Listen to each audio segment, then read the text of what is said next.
Emmanuel Macron calling a snap election following his party's crushing defeat in Sunday's European Parliament elections. His Renaissance party came a distant second, the En Marche party, to Marine Le Pen's far-right National Rally.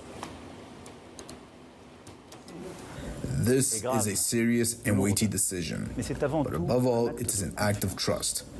Confidence in you, my dear compatriots, in the ability of the French people to make the just choice for themselves and for future generations.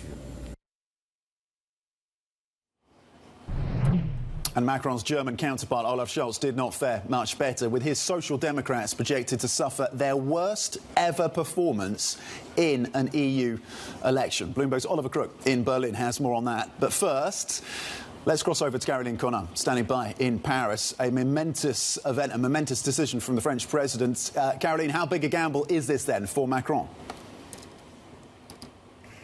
Tom, you know, some say it's a gamble, some say it's actually pretty audacious, because if the National Rally gets a majority in these parliamentary elections, you get a couple bad years of messy politics in France, but then you don't get Marine Le Pen in 2027 for the next presidential election. So clearly this is the gamble for Emmanuel Macron. There is, of course, a very high risk for him to lose a majority he didn't actually have in the first place.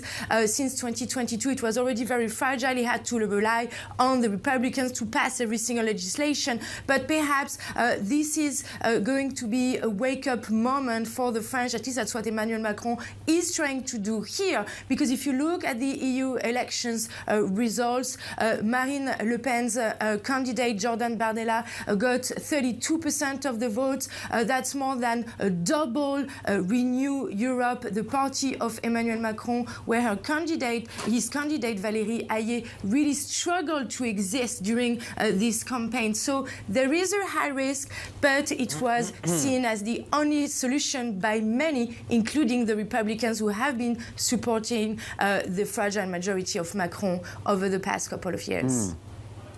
Seen as the only solution given the European parliamentary results that, of course, came through on Sunday. To what extent, then, Caroline, give us a sense of the appeal of Marine Le Pen across the French electorate right now? What is hitting home in terms of the messaging from her and her party?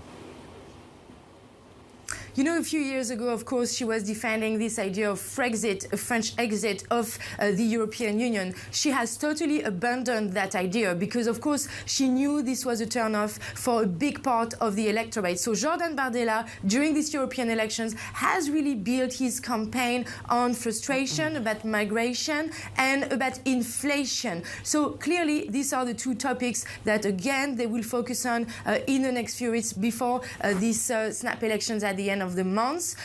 If, of course, they do manage to get a good score in these parliamentary elections, something that is called in France cohabitation could potentially happen, meaning the president is from one party and the prime minister is from a different party. That would, of course, mean a lot of a shift of policies more towards border control, migration, defense spending, away, for example, from all the climate change issues. This is, of course, something that Marine Le Pen is trying to focus on. She has tried to detoxify her party over the past few years, and she will focus again on this during this campaign for the next few weeks.